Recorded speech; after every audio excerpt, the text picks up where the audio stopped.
used to be an IELTS examiner and I've evaluated thousands of students' essays. I know what you need to do to get a high score based on the IELTS marking criteria, and I'm going to show you in this lesson. My name is Eli, and my IELTS courses have helped thousands of students score Band 7, Band 8, and even Band 9 in IELTS writing. You can start all of my IELTS courses for free at EnglishProTips.com. In today's lesson, we're going to be focusing on IELTS writing. In IELTS writing, there are 5 types of essay questions: agree, disagree questions, advantage, disadvantage questions, discussion questions, double questions, and direct questions. The most common question type is the agree, disagree question.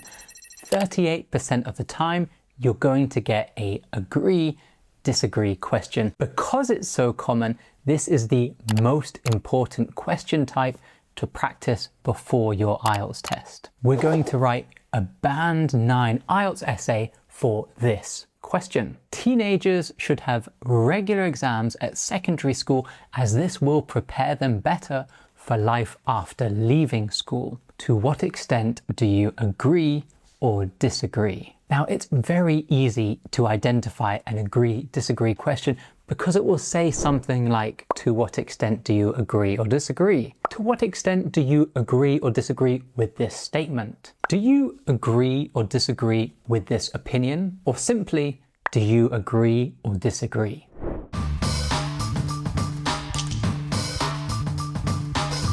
Let's first plan our answer. We're going to be using the simple structure, and that's where you either completely agree or completely disagree. By the way, if you want to learn advanced structures for Task 2 essays, check out my Task 2 writing course. I'll show you advanced essay structures for all the different IELTS question types. You can do interactive quizzes, download model essays and templates, and even get AI feedback on your writing. You can start for free. I'll put the link below this video. In the simple structure, we have 4 paragraphs. We start with the introduction, then body paragraph 1, then body paragraph 2, and then a conclusion. In the introduction, we do 2 things. First, we introduce the topic, and second, we respond to the question. In body paragraph 1, we explain the first reason why we completely agree or completely disagree. We have the topic sentence, the development, and then ideally a link. I'll show you what that is in this lesson. Similarly, in body paragraph 2, we look at the second reason why we completely agree or disagree. And again, we have a topic sentence, the development, and then maybe a link as well. Finally, the conclusion is simply going to restate our position and summarize our ideas.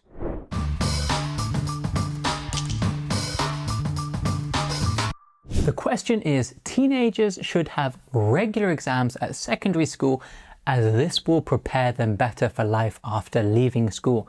Do you agree or disagree? The first thing we're going to do is underline keywords that help us understand this question. So that's going to be words like teenagers, regular exams at secondary school, prepare them, life after leaving school.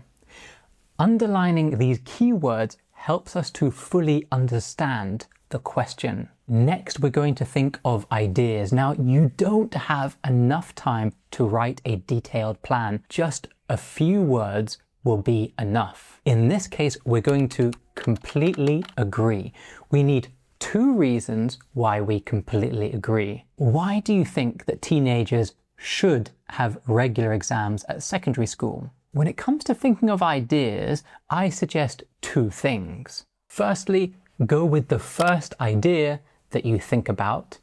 Second, if you can't think of ideas, go with the multiple perspectives method. With the multiple perspectives method, you think about which groups of people are affected by the question and think about how they might feel. So for this question, let's think about different groups of teenagers. Teenagers that go to university afterwards. They will benefit from more exams because they will have had more exam practice. Teenagers that don't go to university, they won't benefit as they've just done unnecessary, stressful exams. However, maybe having regular exams encourages students to learn useful skills, like time management. We're going to take the two ideas that show that we completely agree, that it provides good practice before these teenagers go to university, and that teenagers develop useful skills.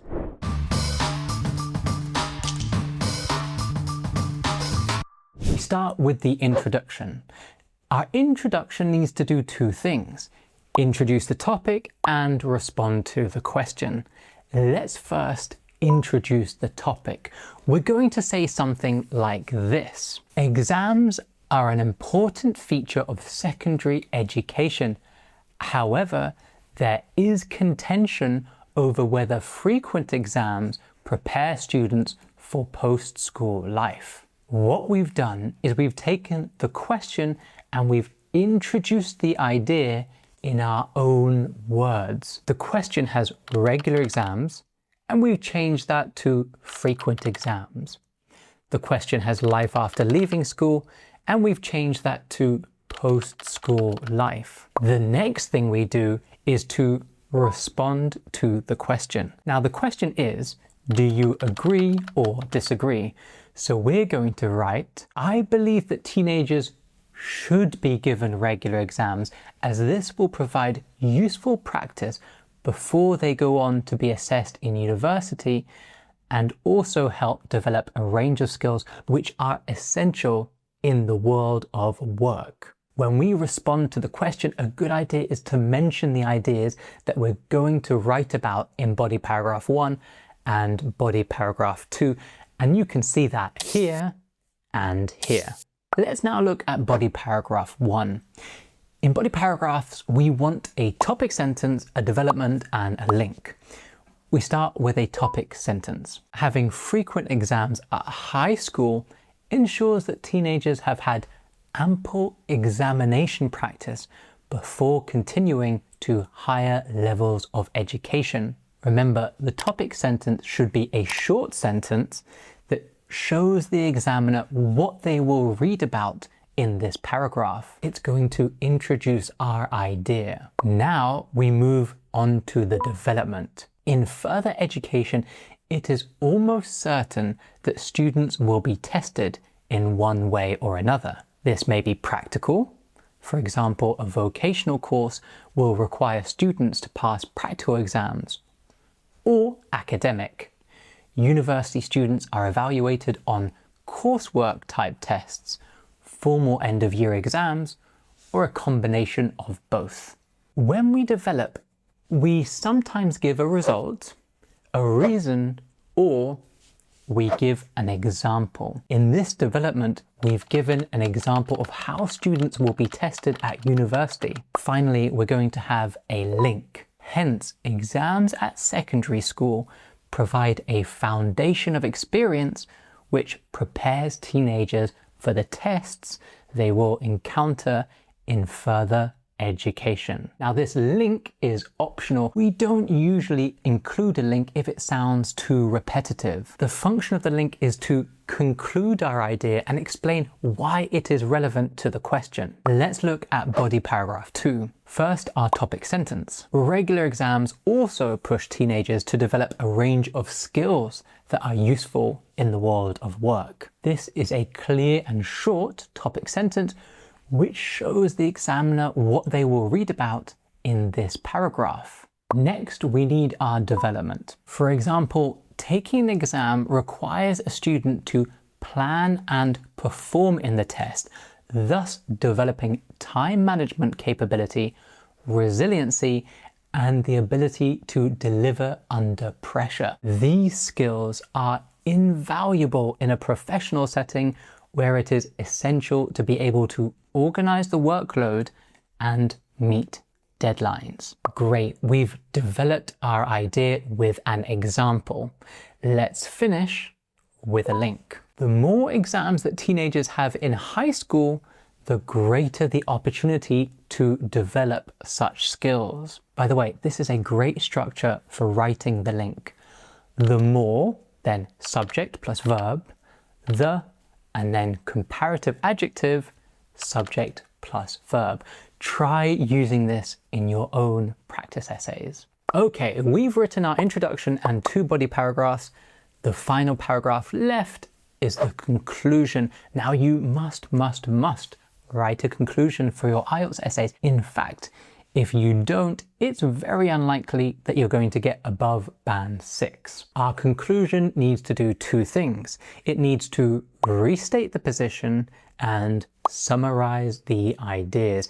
And it's usually going to be 1 to 4 sentences long. In conclusion, I would argue that teenagers should be given regular exams at secondary school because they provide useful practice for future tests in further education and develop a range of skills that will help teenagers when they start work. Simple. So, do we restate the position? Yes, we do. We say, I would argue that teenagers should be given regular exams at secondary school. And do we summarize our ideas? Yes, we say, because they provide useful practice for future tests in further education and develop a range of skills that help teenagers when they start work. Now guys, what I would recommend is that you write your own answers to this essay question. I'll put a link to the lesson below this video and you can write your own answer and get AI feedback on your writing. Thank you so much for studying with me. Make sure to practice this many times before your IELTS test. All the best, and I'll see you in the next lesson. Bye then.